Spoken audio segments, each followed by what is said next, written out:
Welcome back, warrior. Okay, we are going to be reading 2nd Nephi, chapter 5. And this time, I was going to say, we still have not found our copy of the Book of Mormon that we normally read from. I still have this chart. If anyone's interested, comment below. And some of the little preface that the Come Follow Me study manual says. It says, I can find happiness in living the gospel of Jesus Christ. What do you think it means to be happy? Nephi wrote that his people lived after the manner of happiness. You might look for choices Nephi and his people made that help them be happy. What can help you build a life of happiness like the people of Nephi? So we'll cover those scriptures today. And let's open it up. This was from a different copy of the Book of Mormon that I read from. I have a lot of copies of the Book of Mormon. Sometimes I was just like, these one, this copy has some inserts, and it's kind of fun to have those. I think the Redheaded Hostess had these a while back, and so I put some of those in. Anyway, so here we go. I had something else that I was going to put in, but it's fine. Okay, chapter 5. The Nephites separate themselves from the Lamanites, keep the law of Moses, and build a temple. Because of their unbelief, the Lamanites are cursed, receive a skin of blackness, and become a scourge unto the Nephites. Ooh, I see that we're going to have questions here, so we will address it when it comes up, okay? Okay, here we go. Verse 1. Behold, it came to pass that I, Nephi, did cry much unto the Lord my God because of the anger of my brethren. Figures. But behold, their anger did increase against me, insomuch that they did seek to take away my life. Honestly, it's like every chapter. Am I right? And I wonder, excuse me. In school, when I was in school, back in the day, I also prayed much unto the Lord because of the anger of my brother. My brother and I would fight so much when we were little. We don't anymore, and we're friends, but it's so crazy to think that we used to fight like that. But then also in school when I was so that was when I was younger and in school, but then also when I was in school, people bullied me all the time, and it was just a big thing. And I remember praying and thinking how much life was the worst because people were so mean. Why do we have to be so mean in high school, as we're growing? Why do we allow Satan to kind of take over and make us mean? I remember specifically choosing to not go to the same school that I was going to, or that my friends were going to after elementary school, so that I could avoid those bullies. Isn't that wild? And so I could have just walked to my school if I wanted to, but instead I chose to go to a school that I had to be bused to, and it was a magnet program, science and pre-engineering magnet program, and I had to take honors classes and all that stuff to be there, just so that I could avoid bullies from my other school. We will do a lot of things to avoid that kind of situation. And I will say that I feel like it was a great choice. It was the best choice, because I don't know how I would have ended up if I had stayed. So I was able to go to a more diverse school. It had predominantly black school neighbor. This school was in a predominantly black neighborhood, and the school was predominantly black, and just awesome experience versus where I was gonna go, which was predominantly white. And I know I'm not trying to get racist or whatever, or political or whatever you might think, but I was in the minority when I was going to my elementary school, and so sadly, I think that's like what happens. But because I was no longer, I mean, I was still a minority, but there were like people like me kind of thing in the new school that I was going to.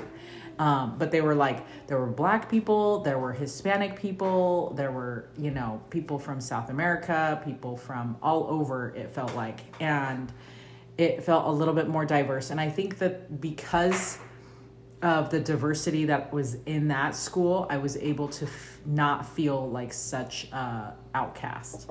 And, you know, I mean, kids are mean. And kids are going to be mean everywhere. And I did have some people who were mean to me, but it was not as severe. I feel like people picked on me a lot when I was in elementary school. So anyway, and then it did not help that my brother was trying to beat me up at home. My little brother.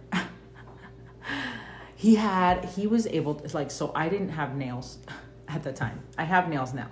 But at the time, he was the one growing these nails, and he would scratch me, and it was so sad because I would end up with scars, and I would just wear long sleeves to cover it all up. And it's sad to think of that now, you know, but if you ever see me in a long sleeve, it's just from me being used to that because I obviously no longer have scars on my arms. But it was very sad. So don't be mean to your siblings. So whenever our kids are mean to each other, it triggers some of my PTSD, and I'm like, stop, like, do not fight against each other.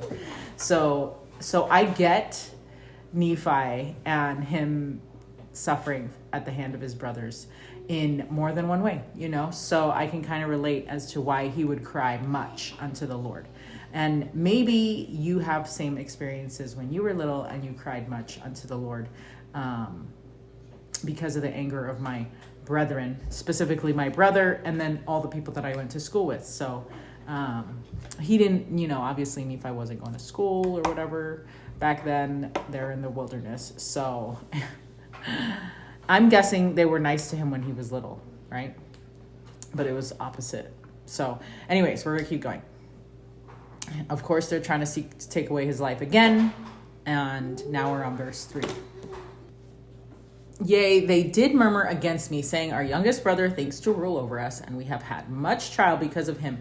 Wherefore, now let us slay him, that we may not be afflicted more because of his words. For behold, we will not have him to be our ruler. For it belongs unto us, who are the elder brethren, to rule over this people. Now I do not write upon these plates all the words which they murmured against me, but it sufficeth me to say that they did seek to take away my life. That's just sad. So the redhead hostess says, one constant message throughout First Nephi is how hard Nephi tried to reach his brothers. As he wrote upon the small plates, Nephi included many of the times he tried to teach them and reminded them, and for many years Laman and Lemuel were reachable. But now Lehi is no longer there, and Nephi is officially the leader among them, and they are blaming him for their trials. Laman and Lemuel now have murder in their hearts. If Nephi is gone, they will no longer be afflicted from his words, and the right to rule belongs to them. Those were their beliefs, and they were stirred up until they came to the conclusion that they should slay Nephi. Isn't that wild? Okay. Let's see. Number 5. And it came to pass that the Lord did warn me that I, Nephi, should depart from them and flee into the wilderness, and all those who would go with me. Wherefore, okay, so I have a comment about this. Obviously, Nephi was being abused by his brothers, and he was enduring it for so long. And when Nephi says that he did cry much unto the Lord because of the anger of his brethren, I wonder like what kind of conversations those must have been like because of his abusers. You know what I mean? We have a rule in our home. It's like no excuse for abuse, right? And verbal abuse or physical abuse. My dad, when I was growing up, would hit us with a belt and would chase us, you know? And I mean, maybe that's why I turned out better than I would have, or I don't know. Like, maybe I would have been better if I hadn't been. Like, there's so many different sides of the whole, like, beating your kids, you know what I mean? Or giving a spanking. And I'm not trying to argue any of that right now. But what I am trying to say is when we are in abusive situations as, let's say as an adult, okay, because Nephi is an adult and he is in this abusive relationship with his brothers and he's been praying to the Lord. And now the Lord told Nephi to leave them. That is something that is between you and the Lord. If you are in an abusive situation, you need to find your solutions, your answers as to where and what you need to do, where to go, what to do, if you stay or if you go. I don't know what your situation is. So I can't put myself in your shoes, but I do know that the Lord knows what you're going through. And if the Lord can help Nephi, he will help you. And so with the betrayal trauma that we talk about, there are things that are considered abuse, and there are different levels of abuse, and there are different types of abuse. I'm not going to go into all of them because that would take us a long time, but just some examples would be, like gaslighting is a form of abuse. Belittling is a form of abuse. Yelling at your spouse would be a form of abuse. And definitely if someone is hitting you or has physical contact, is considered abuse. You're the one. And what's funny is I think sometimes we can oversimplify it or over exaggerate. And so I think sometimes it just depends on you and what you feel is abuse or not. And so if you feel like you are being abused and you're in that kind of a relationship, then you need to seek help. And your first place is the Lord, right? He's going to know what's best for you. And you need to ask him what you need to do, just like Nephi, and you'll get the answer that you need. I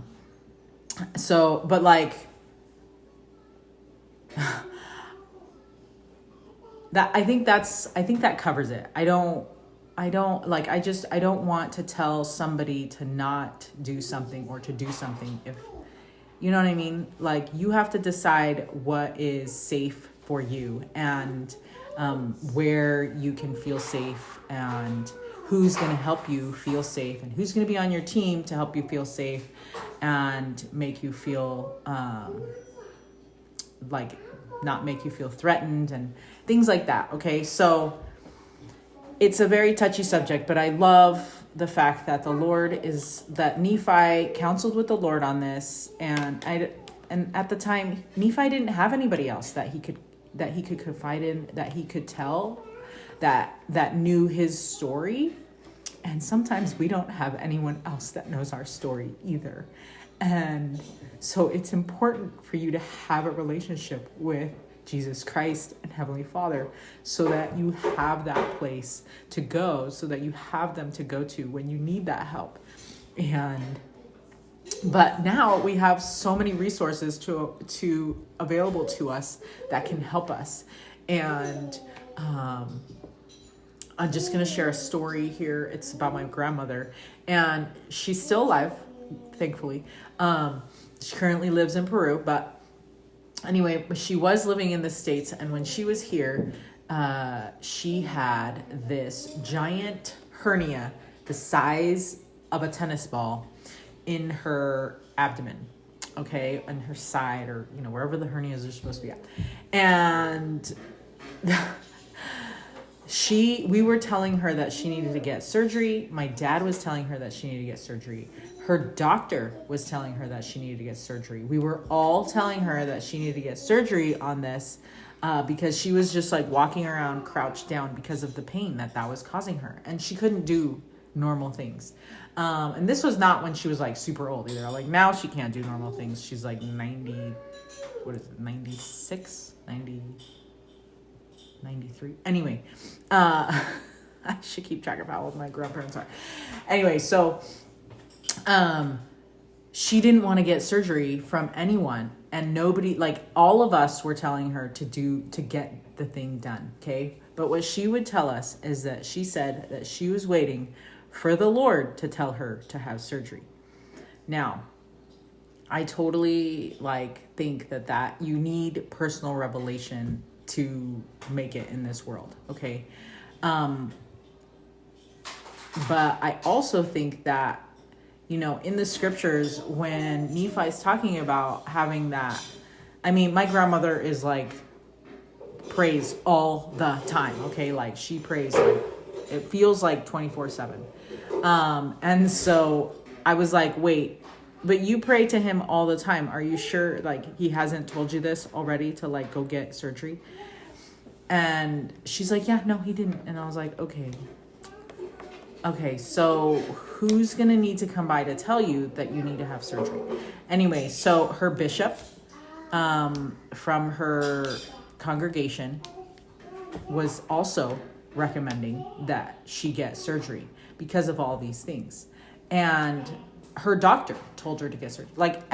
Everybody was telling her to get surgery, and she just wouldn't.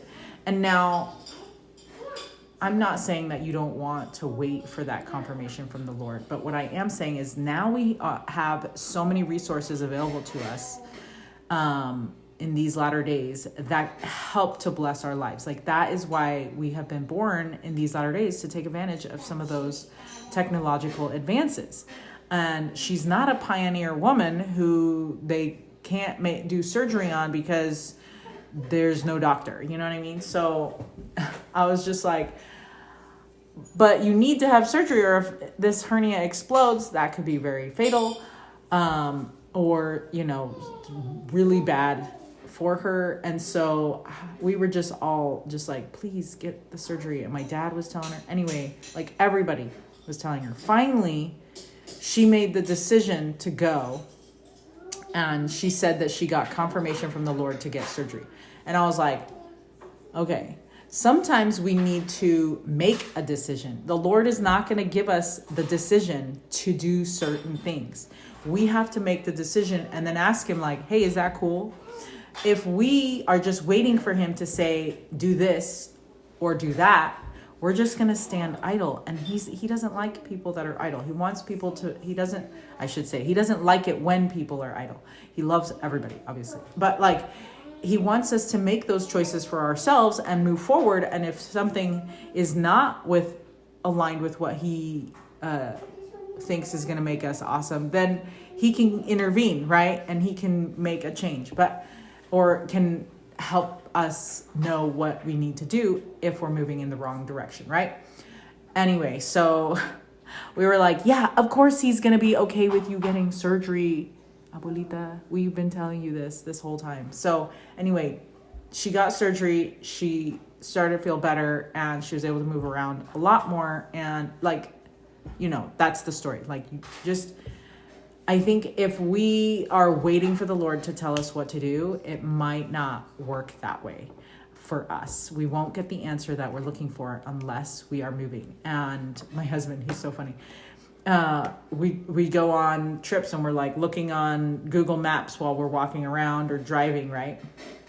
And he'll be like, well, it doesn't do anything. It just shows me that I'm right there, right? And I'm thinking, yeah, I don't even know which direction is right, left, straight, or back, because the little arrow is just there, and you don't know. And with tech, you're I don't know, do I have to move my phone? No, really, it starts working, and he says it starts working once you start walking. And I'm yeah, I guess that's what we got to do. You just have to start walking a certain direction, and then if we're going the wrong way, maps will correct us and tell us that we need to go the other direction. But you're not going to even know which way you're facing if you're just standing in the same spot, not actually moving anywhere. And I think that's how the Lord works. Oh, excuse me. He just wants us to make a choice, start moving towards that direction. And if we need to change, he's going to let us know, hey, you need to make a Yui. That was not the direction that you're going to want to go. So I love that Nephi was able to get that confirmation from the Lord to leave, because weren't we all thinking it originally, right? Like, Nephi, you need to go somewhere. Like, you got to go because these people are going to kill you so many times. So then it says, verse 6, wherefore it came to pass that I, Nephi, did take my family, and also Zoram and his family, and Sam, mine elder brother, and his family, and Jacob and Joseph, my younger brethren, and also my sisters, and all those who would go with me.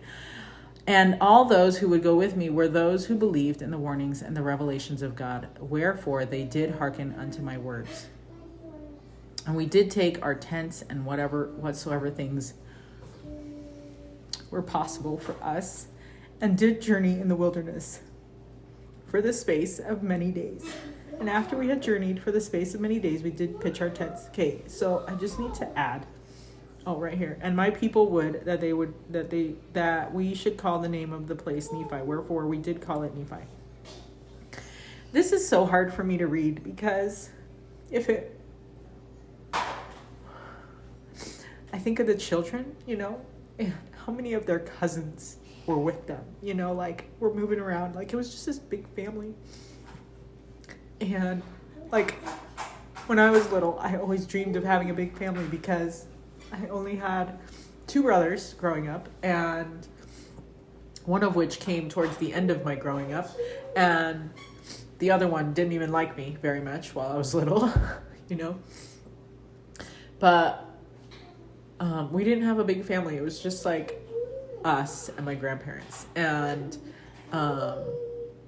we didn't have cousins. Like, our cousins lived in Peru while we were here in the United States, and it was wild, like, we always wanted to have cousins, and the communication back then was like not what it is now. Like, in order to call Peru, it would have been like so much money, and my parents were not well off enough to call people in another country, which seems so wild to think right now, because we can literally call somebody in another country and it's included in our plan, kind of thing, right? Or it could be free, right? Whatever. But anyways, I think of the cousins, all the children and their cousins having to be split up. Like, could you imagine, like, there could be like a story of these 2 little girl cousins, and they don't know why their dads have to fight, but they're the best of friends. And then when they move,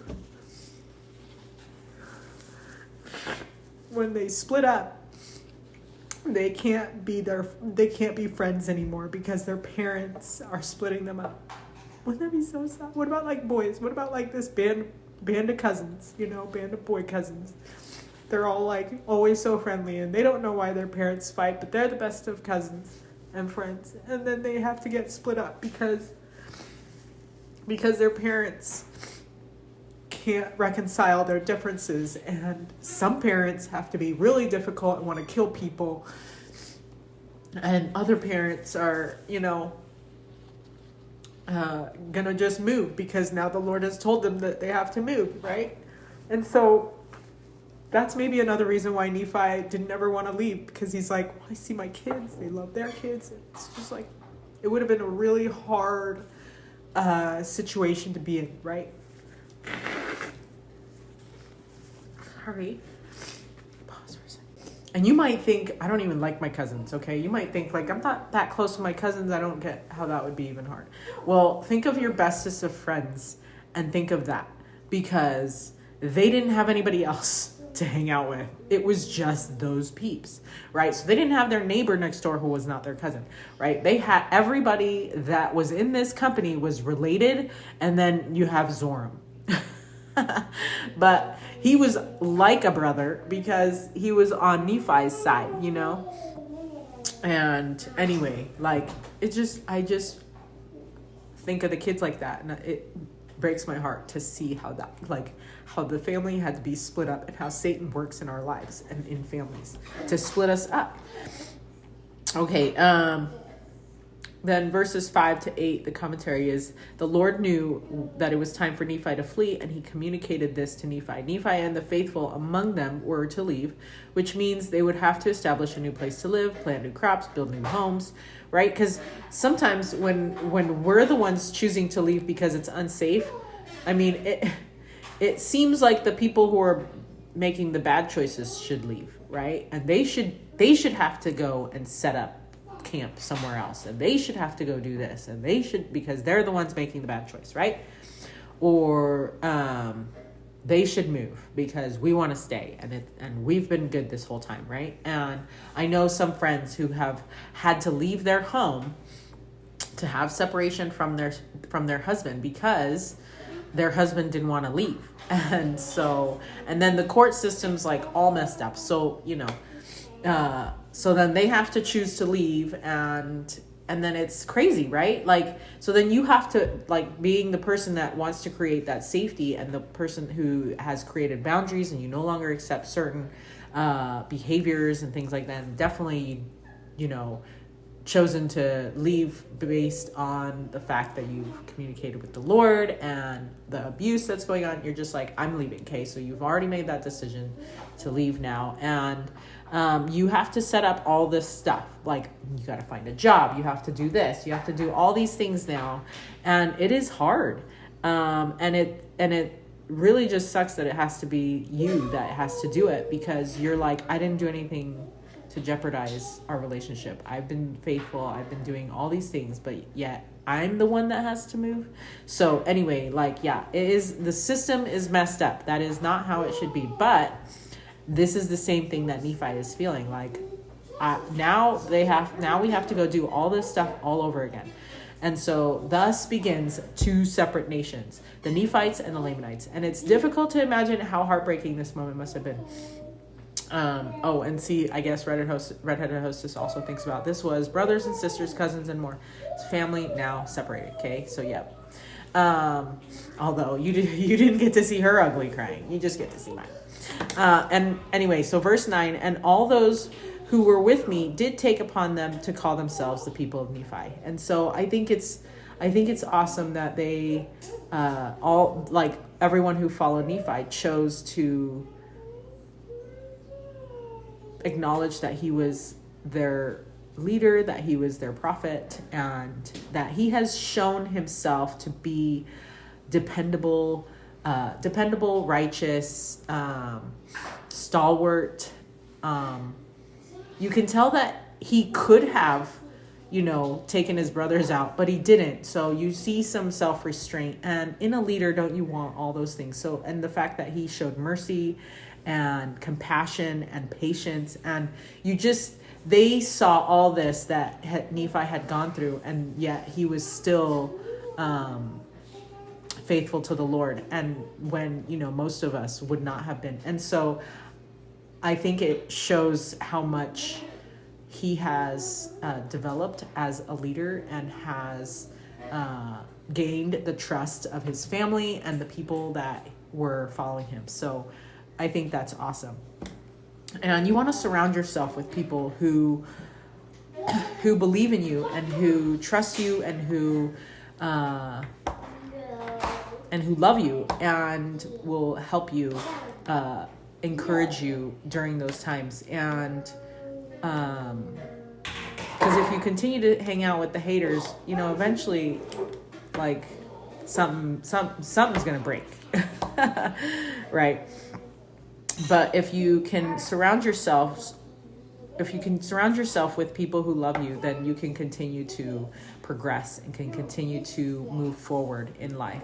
And the fact that he was able to create a safe place for the people. I talk about the cousins who are great in being in a relationship with each other, but I guess I should probably also acknowledge, don't should yourself, I can also acknowledge the fact that there probably were some cousins who were bullies to the other cousins, right? And we want to acknowledge that, because I'm sure that that happens. And so the fact that Nephi was able to take people and take them out of the situation that they were in to a safer place, that also added respect for Nephi, and that they acknowledged the fact that they were now going to be safer, safe, because he was creating that safety for them. And when someone else can help us to create safety, we trust them. We love them. We appreciate them. We're like, thank you, like, thanks for either teaching me how to create safety for myself, or thank you for helping to provide additional safety for me, because I think you don't ever want to always be in like fight or flight zone all the time. That's not how your body wants it. You did? Let me see. Okay. Had to get some kinetic sand. Kinetic sand off of Little Miss. Okay. Verse 10. And we did observe to keep the judgments and the statutes and the commandments of the Lord in all things, according to the law of Moses. And isn't it easier to do those things that you want to do, or to do those things that are more meaningful when you feel safe? When you don't feel safe, you are panicked. It feels like chaos, and so do those things that you know that will help create that safety for you, because as soon as you can, that is when you will be empowered to feel like, hey, I can create safety for myself. I can do things for myself. I can, all the cans, right? I can control this, because sometimes there's things in our lives that are out of our control. So there's and then once you create that safety around for yourself, then you're going to be able to continue to make those choices towards the things that you can control, right? And you won't feel out of control when you're in that safe space. Okay. And the Lord was with us, and we did prosper exceedingly, for we did sow seed, and we did reap again in abundance, and we began to raise flocks and herds and animals of every kind. And I, Nephi, had also brought the records which were engraven upon the plates of brass, and also the ball or compass, which was prepared for my father by the hand of the Lord, according to that which is written. And it came to pass that we began to prosper exceedingly and multiply in the land. And I, Nephi, did take the sword of Laban, and after the manner of it did make many swords, lest by any means the people who were now called Lamanites should come upon us and destroy us. For I knew their hatred towards me and my children and those who were called my people. Okay, so he confirms the fact that there were some peeps who were haters to the rest of his family, not just him. So that makes sense that he's trying to create that safety for them also. But I also love the fact that, hi, do Play-Doh. You want to do Play-Doh? Okay, he took the sword of Laban, and he took the plates, which I think belonged to him because he's the one who got them, right? Plus, would the Lamanites actually use those? Well, they probably would want to use the sword, but would they care about the plates at all? Probably not. Like they were complaining about them the whole time that Nephi was telling him about them anyway. So I don't think it was unfair. I think it was totally fair that he take those things because those were meaningful to them. Now, speaking of things that people take during divorces and things like that, I have heard of spouses who know certain things are meaningful to their wives, and they want to take them anyway because that is like going to make them mad, and that's what Satan would like. So that's what Satan's trying to convince them to do, is to take away all the things that matter to you, right? And so it's messed up. So it's possible that sometimes you won't get the things that you need or that you want because of that. But the Lord will consecrate your afflictions for your gain.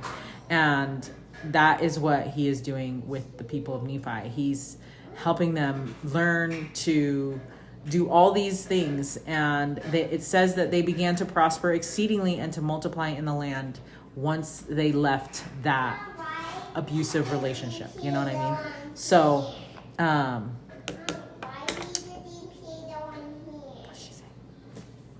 okay, there are 3 videos that the church has made for Book of Mormon videos, and they have the Nephites separated from the Lamanites, and then the Nephites flee into the wilderness, and then the Nephites live after the manner of happiness. So go look those up. Okay, now we are on verse 15. No, the sprinkles are only for the slime. Sprinkles are for slime, not for Play-Doh. You want to play with the slime? Okay. Oh yes, put that Play-Doh. Okay, so we're on 15. And I did teach my people to build buildings and to work in all manner of wood and of iron and of copper and of brass and of steel and of gold and of silver and of precious ores, which were in great abundance. I always love that. Like, how is he learning how to do all these things? And you know it's the Lord. Like, he's in the middle of nowhere, and this is what he's doing. And I, Nephi, did build a temple, and I did construct it after the manner of the temple of Solomon, save it were not built of so many precious things, for they are not to be found upon the land. Wherefore it could not be built like unto Solomon's temple, but the manner of the construction was like unto the temple of Solomon, and the workmanship thereof was exceedingly fine. And it came to pass that I, Nephi, did cause my people to be industrious and to labor with their hands. And it came to pass that they would that I should be their king. But I, Nephi, was desirous that they should have no king. Nevertheless, I did for them according to that which was in my power. And behold, the words of the Lord had been fulfilled unto my brethren, which he spoke concerning them, that I should be their ruler and their teacher. Wherefore I had been their ruler and their teacher according to the commandments of the Lord until the time they sought to take away my life. Okay, so I love the fact that we see what happened first when you move and when you establish a place and when you have to create safety and you have to leave. So the pattern that I'm seeing is first they set up stuff for food, okay? Remember they tilled the ground and they did that, okay? So they grew food. So the first thing you need to do is find a way to sustain your life with food, okay? The second step looked like it was protection, right? Because they were building those swords and after the manner of Laban's sword so that they could protect themselves because they knew how much his brothers hated him and that they were going to be persecuted. So that's going to create safety also, that you need to create a place of protection for yourself and put things in place to protect yourself, okay? So first, figure out food, then and they pitched tents, okay? So it was like a place, like a temporary place to live, right? So find a temporary place to live, get yourself some food, then you need some way to protect yourself. And there are certain laws or certain things you can enact to protect yourself against certain people or places or, things like that. Like if you need to move to a new place that is a lot safer, do that. Okay, so that's what I'm noticing in the scriptures. Okay, this is just what I'm noticing in 2 Nephi chapter 5. Okay, and then the third thing is that they started to build buildings and they started to work and they started to use stronger, harder materials to build those, to build their buildings, right? And that's what they said, building buildings and those things, okay? And then they built the temple. And I'm like, that's awesome. Okay, so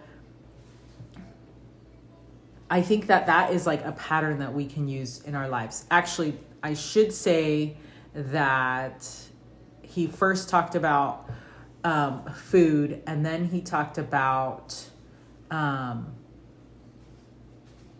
first it said, my goodness, I need to get this I need to get this straight. But you know what? I think this is a good process. Okay, so verse 10 says that, we'll start. Okay, we'll start in verse 7. So verse 7 was they took all the things that they needed on their journey to the wilderness. And then they pitched some tents. Then they created a name for themselves. Then they observed the judgments and statutes of the Lord. And so they were being obedient. Then came the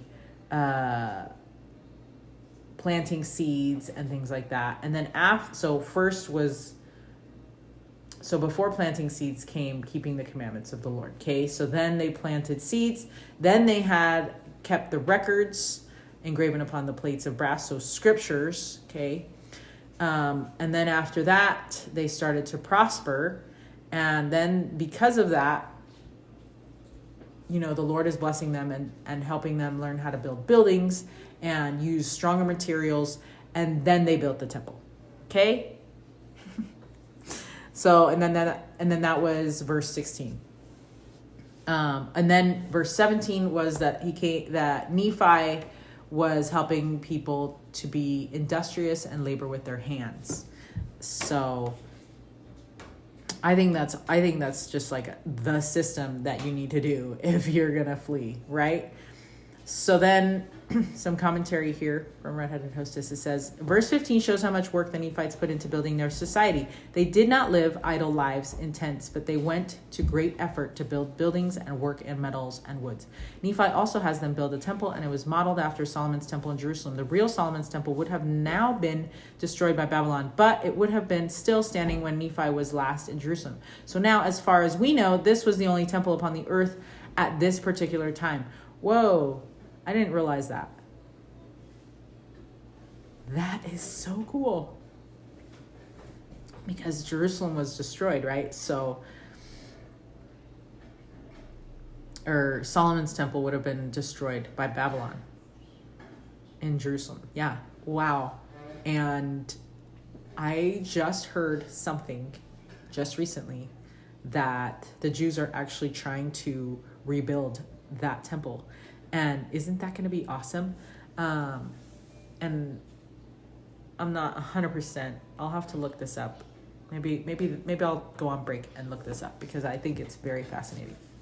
Okay, I'm back, warrior. So, gained some knowledge. Also, I want to tell you that from this point, yesterday was what I recorded yesterday. Like anything before this point was what I recorded yesterday.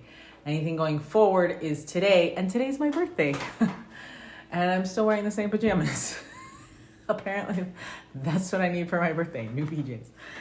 No, it's fine. I always wear t-shirts and stuff. But, so some cool facts that I didn't know before, but that I took time to kind of learn. And I had to get some confirmation from a friend because sometimes the internet can be a little shady. And so you need somebody who knows a little bit more. So anyways, what I learned, let's see if I can get this straight, is...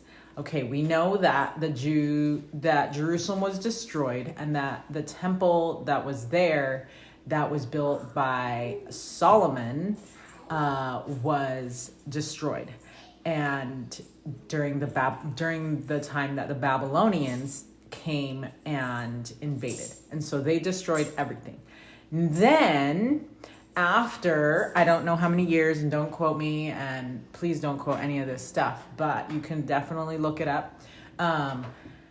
After that, and after the Babylonians and everything, there was a Persian ruler and Babylonian Jew who oversaw the project to try and build a new temple or rebuild. But I mean... when the Babylonians came, they like wiped it out. And so then these new peeps came and tried to rebuild at the same location. And so then they rebuilt it, and they rebuilt it with Jewish residents that were there. And I think that's really awesome that they did that. And then King Herod came and refurbished the temple. So, and I'm guessing that he probably made it more fancy, So, and again, you cannot cite me on any of this because it's all like random internet information that I found. Plus then my friend just confirmed like a little paragraph that I sent her via text. But I wanted to at least know some facts about this. And so then after King Herod refurbished it and everything, the Romans came by and wiped it again. And so it was called like the Roman siege or something.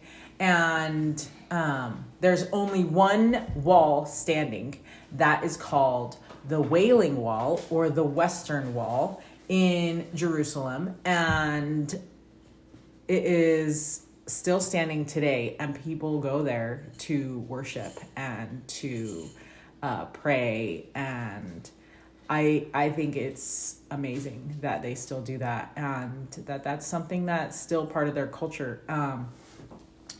And then the fact that Nephi's temple that he built was the only one on the earth between the time that King Solomon's temple was destroyed and then the Persian ruler and the Babylonian Jew decided to rebuild with the residents. There was a space of time right there. And so I think that's amazing that Nephi had a temple. And so some kind of research that I would think is cool, but would be just like, was there a temple on the earth all the time? And I'm sure during the Dark Ages, maybe there wasn't a temple at the time, but we don't even know because we don't have records from like every people at every specific time. And I think it would be hard to know for sure also if all the records even matched up with the same times, because some people kept track of time or years or dates in different ways. Like some used the sun and some used the moon, or some used other methods. Who knows? I am not a scientist at all. And so, but some of these things are just fun facts to learn, but they don't really strengthen my testimony about things. And so to me, it wouldn't really matter what it was. It wouldn't really matter if that were true. It wouldn't really matter if it weren't. It would just be kind of cool knowledge, right? But it doesn't necessarily strengthen my testimony in Jesus Christ at all. And it also doesn't weaken my testimony about Jesus Christ. It just kind of some fun facts. So, and which is also why I'm not going to like cite anything anywhere or anything like that, because honestly, I'm just lucky that I could understand it and I didn't have to read it from somewhere because I read it already and I was trying to see if I could actually retell it, right? So anyways, my friend made me feel like I at least was not confused about things. So that was awesome. Okay, so we're on verse 20 now. Wherefore the word of the Lord was fulfilled, which he spake unto me, saying that inasmuch as they will not hearken unto thy words, they shall be cut off from the presence of the Lord. And behold, they were cut off from his presence. And he had caused the cursing to come upon them, yea, even a sore cursing because of their iniquity. For behold, they had hardened their hearts against him, that they had become like unto a flint. Wherefore, as they were white and exceedingly fair and delightsome, that they might not be enticed unto my people, the Lord God did cause a skin of blackness to come upon them. And thus saith the Lord God, I will cause that they shall be loathsome unto thy people, save they shall repent of their iniquities. And cursed shall be the seed of him that mixeth with their seed, for they shall be cursed, even with the same cursing. And the Lord spake it, and it was done. And because of their cursing which was upon them, they did become an idle people, full of mischief and subtlety, and did seek to in the wilderness for beasts of prey. And the Lord God said unto me, they shall be a scourge unto thy seed, to stir them up in remembrance of me, inasmuch as they will not remember me and hearken unto my words. They shall scourge them even unto destruction. Okay, so I know there's like lots of questions here, and lots of debate. So what is Nephi speaking of when he refers to the curse upon the Lamanites? So the Come Follow Me manual has a section that explains these verses. Okay, so I'm going to read that here. Okay, remember the Come Follow Me manual, this one.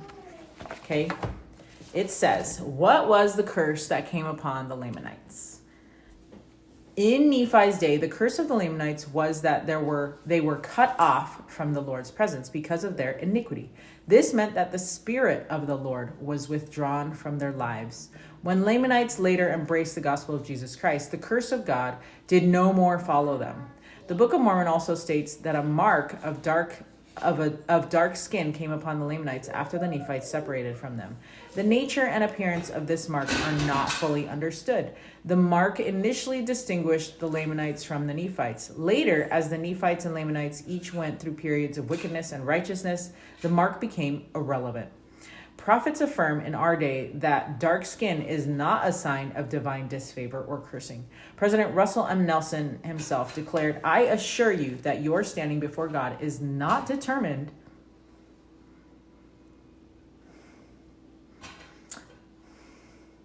by the color of your skin.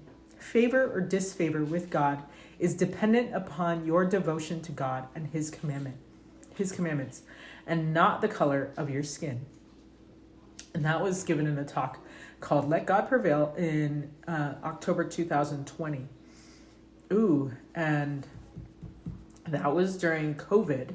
So I bet that I know that all the talks were so needed then, but I'm sure that that message was extra needed, you know? There's just so much racism in the world. It's so sad. Okay, and then as Nephi taught, the Lord denieth none that come unto him, black and white, bond and free, male and female, are all alike unto God. And that's found in 2 Nephi 26:33. See also, till we all come in the unity of the faith video found in the Gospel Library, okay? So I think that's so important, a message that President Nelson shared, and so important that they included that in the Come Follow Me manual. I remember my poor dad. He was a little bit he was a little bit racist, but I went to a predominantly black school and felt like the friends that I had there were fantastic, and I didn't ever know why he was racist against them. And so, I mean, I think we all kind of have our own prejudices based on where we come from and where we grew up. And so it is something hard for, you know, if you've never been around, you know, other cultures, other skin color, other ethnicities, it's gonna be difficult to try and, you know, be friends with people that have different culture backgrounds, but it's not impossible. And I think it's fantastic that we can actually show compassion and show a little bit more effort when we're making effort to being friends with people who are from different parts of the world. And it's true, some people are going to be a little bit more harsh. Like me, I yell all the time, and I think that's because I come from South America. I'm Hispanic, and it's like I'm a little bit more feisty, and I think that's just the culture that I came from. Like, my dad was always yelling, and it felt like that was his normal tone. So whenever I'm like passionate about something, I'll be like yelling, and people are like, "Why are you yelling?" And so it is something that you need to consider when you're making friends with people from other cultures. But it's not like it's going to be bad. You just have to understand. We actually went to this presentation, and it was actually really cool. It was like a business conference where it was like an international conference. So they're trying to teach the leaders of these brands, of the products that they're selling, how to communicate better with different people from different cultures, and how certain cultures are going to be more averse to a specific way of marketing, but other cultures need you to be more upfront and not beat around the bush. And where other cultures, they're going to say something back to you and it's going to mean something completely different. And it was just really fascinating to see. And I think it's important for us to know, like, hey, we are all children of God, but we all grew up in different places, even within like our neighborhoods. I think our children grow up in a different way than our neighbors' kids. Like, have your children ever been like, I like so-and-so's parents better? Yeah, well, my kids do that all the time to me. So it's like easy to I think it's easy to judge other cultures based on how they treat you, which is great. And I'm grateful for the people that have treated my kids so kindly that they now want to be their children and not mine. But at the same time, I'm like, oh, what am I doing wrong? And I learned so much from different cultures and the way that they raise their children and things like that. So I think it's just an awesome thing that we have such diversity in our world that we can kind of pick and choose what's going to serve each one of us and what's going to serve the people that we love. And my parents, and like, I got hit with a belt when I was little, and I felt like, hey, that is not something I want to bring into my family. So I stopped that culture habit, that culture tradition, that culture, whatever you want to call it, something that's been ingrained in our culture for so long. So I stopped that, and I didn't want to have that continue in our family. And so it's just some of those things that, you just pick up, that you don't even realize that not everybody else is the same way. And so anyway, like, it's just a beautiful thing that we live in a world that is so diverse. And I love meeting people from all over the world. And I love visiting places all over the world. It's just so fascinating. But that's me. And, some people, again, they grew up in a different environment, different parents, different culture themselves. And it might be a little harder for them to work out some of those habits, some of those traditions, some of those mindsets that we have come with after we've been raised by parents who have those things. So I just think it's wise to be patient with other people as they learn to work with you, and then you be patient with other people as you are learning to work with them. And as long as we're just patient and giving each other the benefit of the doubt and being kind, I think that, like, we could all just work together and be great. That's my that's my Miss America speech. So tell me what you think. Okay. World peace. That's what I want, right? Okay. So now we're going to read 26, 27, 28. No, 26, 27. And then we have a quote. Okay. Verse 26. And it came to pass. Oh boy. Okay, and it came to pass that I, Nephi, did consecrate Jacob and Joseph, that they should be priests and teachers over the land of my people. And it came to pass that we lived after the manner of happiness. And so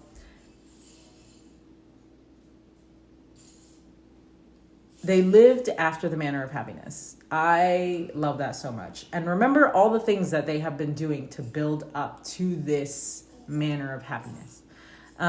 So it says in verse 26, we learn of the righteousness of Jacob and Joseph. We also learn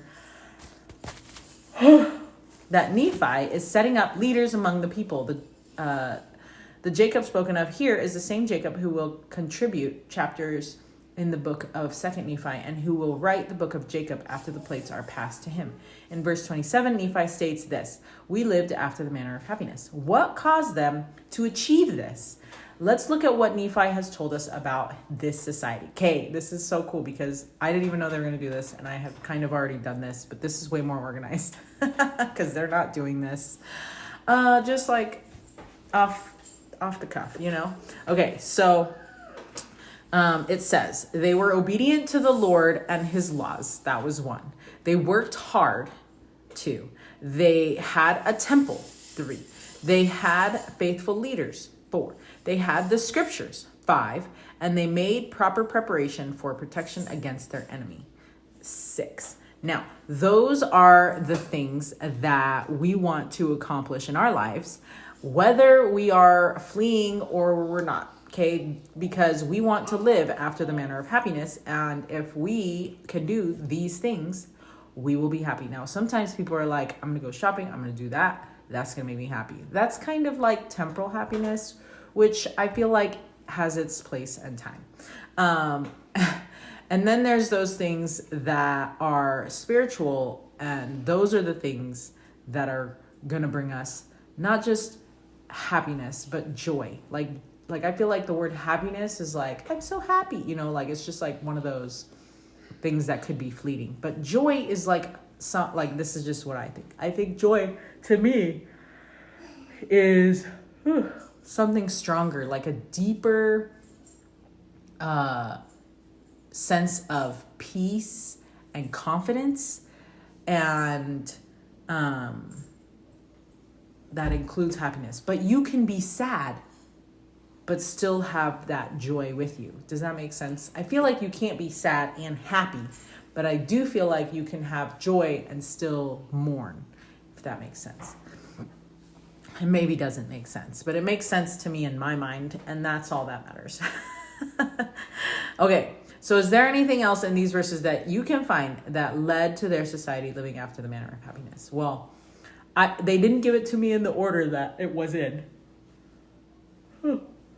Excuse me. So if we were going to put it in order, let's see because I feel like scriptures, these scriptures they had to be really intentional about what they wrote. It wasn't like me writing with a pen and I just write all the things, nearly whatever I want. Just, I better write that down. And I have like books of these that I need to figure out how to organize.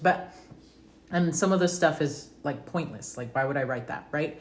But I feel like when you're engraving things on plates, like you have to be really intentional about what you're going to write. And so I don't necessarily think they wanted to waste their time, especially them building all kinds of things.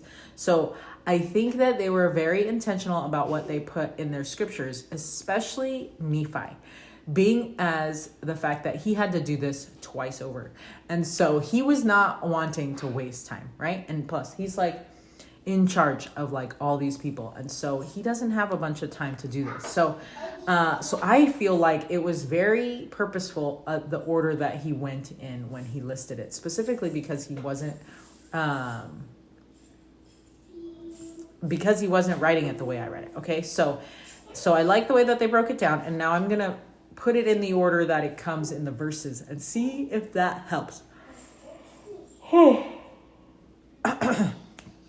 Here we go. They were obedient to the Lord and his laws. Okay. Then 2, they had the scriptures, because how do you know the law if you don't know the scriptures, right? And how do you know the Lord? Okay. So that makes sense that it came there. 3, they made proper preparation for protection against their enemy. Okay. I think that's so important. In fact, that is definitely even before you can work hard, because why would you want to work hard if you don't have any protection? Before, you want to work hard you want that protection so that when you work hard, it doesn't get all ruined, right? Like that save when you're using save, doing, this is a bad analogy, but when I'm working on the computer, I like to press save because it makes me feel safe that it's not going to erase or be gone or be destroyed, right? But you have to have that save button there. If you don't, like, I would not even work in a program that didn't have a save button.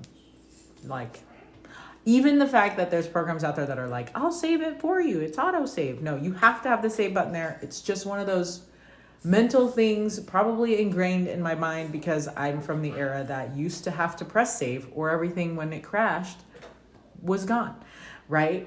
Back in the DOS days, when you'd have to tell it the command to save even. And yeah, that really sad, right? The fact that things would just get lost. Anyway, so they made proper preparation for protecting against their enemy. Then after that, they worked hard. Okay. And then after they worked hard, they had a temple. Okay. So they had a temple. Oh, I love that.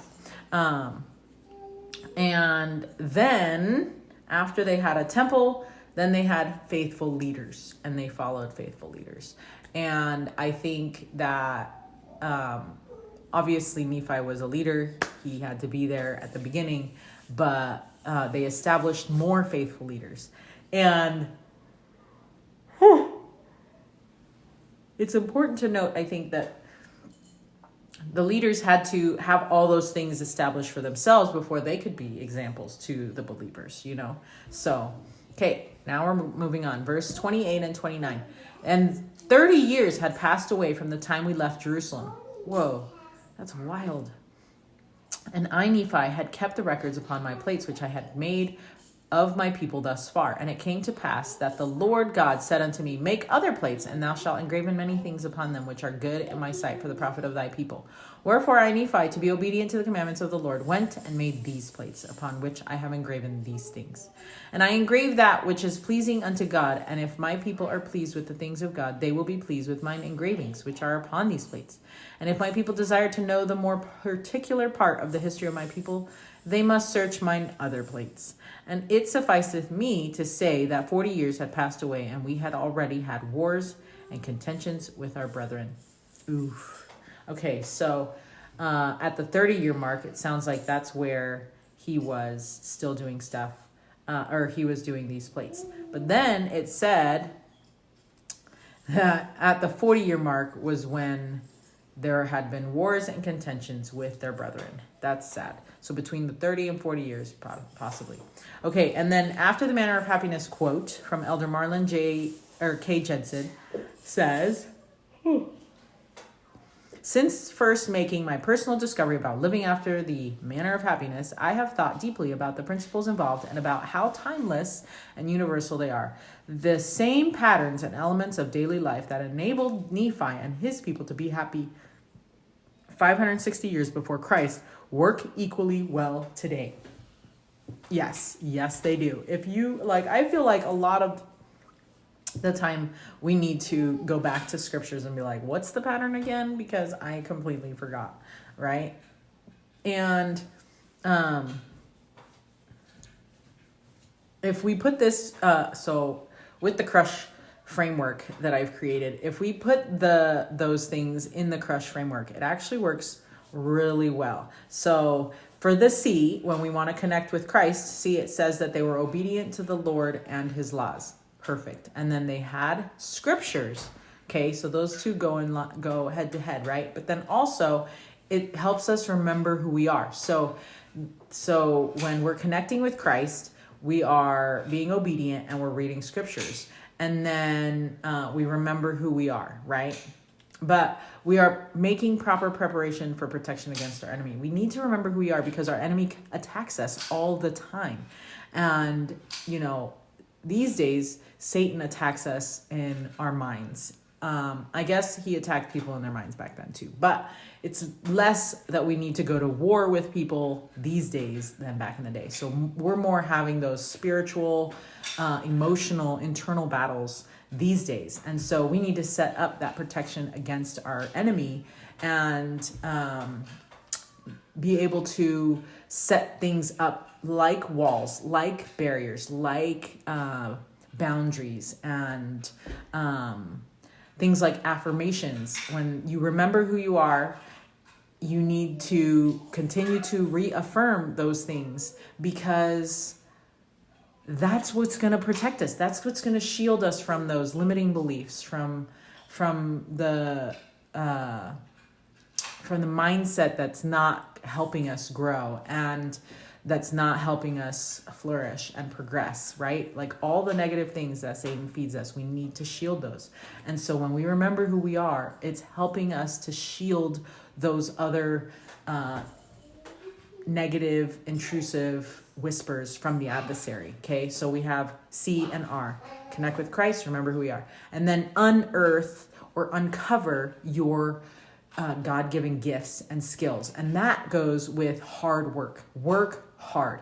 Use those skills that the Lord has blessed you with to work and to bless the lives of others. And I love that that's there, right? So the working hard gets us out of our minds and helping us to use our bodies as well. So because our bodies are such a powerful tool against the adversary because he doesn't have that. And he's definitely jealous of it for sure. No matter what our body looks like, he's still jealous of it. And then we have sharpen the sword. Now, sharpening the sword is is still like working hard. Okay. You're still going to work hard to sharpen the sword, but sharpening the sword means, so once you've uncovered your gifts, once you've realized with the help of Heavenly Father and Jesus Christ, once you've realized what those gifts are, those experiences, those things, you need to use them and work to use them. And at first we use them in the comfort of our sphere of influence, like our comfort, like not necessarily sphere of influence, but like the people that we're really comfortable with. So first you serve your family, right? So we're using those skills to serve our family and possibly some close friends. And once we have done that and we feel more comfortable, then we heed the Lord's promptings. And then that is, they built a temple, right? And that they had faithful leaders. And so they were able to heed the Lord's command to build a righteous worshiping edifice, which is called the temple, and it's the house of the Lord. And then now they have leaders that are showing that they have used this system to continue to progress and succeed and achieve that happiness and that lasting joy that they have been seeking, because they weren't able to do so when I guess they were with the Lamanites. And I guess I should say that because the crush framework is something that you can do regardless of where you are, it is easier to do when you're in a safer place, right? So that's what it is. C, connect with Christ. R, remember who you are. U, unearth your God-given gifts, and because sometimes we hide them. And S, sharpen the sword. And H, heed his commands. Heed the Lord's promptings. And as we do those things and finally serve those around us, we are able to use those gifts. And what does Satan hate the most? When we are in the service of our fellow being. Why? Because then we are in the service of our God. And he doesn't like it when we're in the service of our God. So that's what we're going to do. And that's how we fight back. That is how we fight back. So anyways, that's my favorite thing that I've learned this time. And I'm going to make sure that I outline the crush framework for you in, I'll share it with you in the description so you can have something to reference back to. Okay. And then in verses 28 to 33, how many beautiful stories are missing in these verses? Okay, because from 28 to 33, Nephi doesn't give us that many details, but only that this was when he was given the commandment to make the small plates of Nephi, which is the record we are reading now. And the history of his people were on the other plates. So it's a little bit tricky, but I guess it's okay because these were the ones that survived. And then 34, the preparation that the Nephites made had not been in vain. They already had wars and contentions with their brethren. So it was a good thing they prepared. And when do you prepare for your enemy? Not when you see him approaching, but when you have left, I guess anytime. You should prepare for your enemy anytime. I'm just trying to think of when is the good time to prepare? Now is a good time to prepare against the enemy, right? That makes sense. And because you're going to be under attack any minute. And luckily for them, they experienced 30 years without having to worry about it. But then it came. So, all right. I think that is it. Let me read this, this from our Read It, Live It. Okay, it says, this is from verse 15. One of the things Nephi teaches and encourages his people to do is to work with their hands, to fortify, multiply, and build, to abandon idleness. Yes, sir. And they didn't even have social media. Okay. Wow. Okay. So today, be a builder. Love that. Love that. And then another part of the live it and read it, live it, because we're going to be on the next chapter. So I wanted to include this one because it matters. Wait, did I do? Yeah. Okay. So it says, what do you think it looks like to live after the manner of happiness? Ooh, I love this because we just talked about it. Look back over the readings so far and see what you discover. So we have discovered some, and what do they tell us to do? They say, live happy. So I love that. And then there's a talk from Hank Smith, or a book from Hank Smith, probably both. Anyway, and now I can't remember what it's called. Well, I can't remember. Anyway, and I can't look it up because I would have to use my phone. But the quote that I want to actually end with is from President Nelson. And he says that the joy we feel has little to do with the circumstances of our lives and has everything to do with the focus of our lives. And we will end with that. And remember, it's the focus of our lives, not the circumstances. I know circumstances would really help. Trust me. But it's the focus of our lives that will bless our lives the most and get us out of our darkness, get us out of our closet on the floor, get us out of the despair, the discouragement, the deceit that the adversary is feeding us. And so I wish you the best to be able to come out of that you can rise above the demons that are trying to pull us down. And I know that you can do that. I know that with Jesus Christ, anything is possible. Stay strong, warrior.